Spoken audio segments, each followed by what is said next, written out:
Hello students, and welcome back to another course on the Iron Kingdoms with, of course, me, Professor Caster. We've gotten to the sections of Warbeast and Warjax of Circle, Orboros, and Kodor, respectively. Also, stay tuned at the end of this episode. We're going to be discussing the new Mark IV versions of each of these guys, if they are available to us at this time, as well as seeing what the difference is between their Mark III counterparts.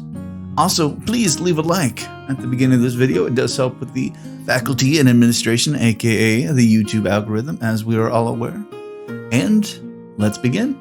Alright, moving on to Pureblood Warpwolves, Circle Heavy Warbeast. Bestial guardians boasting singular power dwell amid towering columns of rune-carved stone within the most sacred groves of Orboros. With fur as white as the light of the moon Calder, these pureblood warpwolves can call upon the supernatural essence of their blood and become as insubstantial as fog, passing through trees and rocks to rend their foes.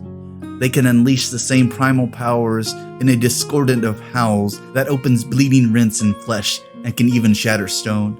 Generations of breeding among those born as warpwolves have resulted in these great beasts, which are proudly free of the taint of man, unlike their warpwolf parents, whose transformation are tied to the cycles of the moon. Purebloods perpetually exist in their natural state. The only indication of humanity inherited from their parents lies in their intelligence. Though they lack the restraints of conscience, they possess cunning beyond any simple beast. Purebloods do not need a human form to speak, though their voices are rough and difficult to understand by those not accustomed to them. Purebloods possess the natural magnetism that draws other warpwolves to them, and it is the reason they often fulfill the leadership roles within the pack. This placement in the pack hierarchy makes them all the more valuable to those druids who would see warpwolves used to support the aims of the Circle Orboros. Senior druids have found them capable of surprising insight, adaptive tactical brilliance, and bold, ruthless courage. So we take everything that the warpwolf has physically, and then we add a normal human intelligence to them, making them even more deadly. A perfect killing machine.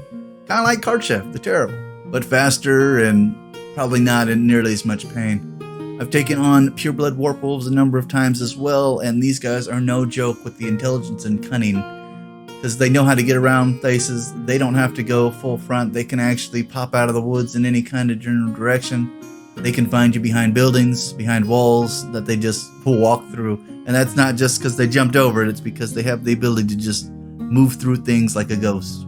Terrifying. Alrighty class, now it is time to talk about the difference between Mark III and Mark IV, Pureblood Warpwolf, Circle Orboros. And as mentioned before, really, nothing much has changed, outside of them removing the strength stat because it's no longer used in Mark IV, which makes sense for Streamline. We still have the same weaponry, the same Death Howl spray.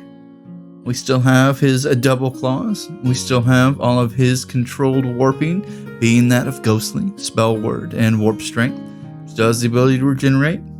The only thing he does not have anymore is Assault, but Assault got changed up when they started giving every Warbeast in the game dual attacks, so that kind of solves that problem there. He's still given Wraith Bane, and for everybody that doesn't know what that is, it gives a faction model's weapons blessed and damage type magical to help him take on those incorporeal models, so always useful thing. So as most Warbeasts and Warjax, splitting between the two, they are almost identical to their Mark III cousins, so there you go. Alrighty students, that does it for this particular creature. And if you could, please like, subscribe, comment, let me know how I'm doing. Let me know if you guys like using this particular Warbeast in battle, or if you hate going up against this particular Warbeast in battle, because I know I do. And your homework is please tell your friends and fellow gamers about this particular YouTube series, because we would love to increase the class size and, of course, keep all this train rolling. And as always, class dismissed.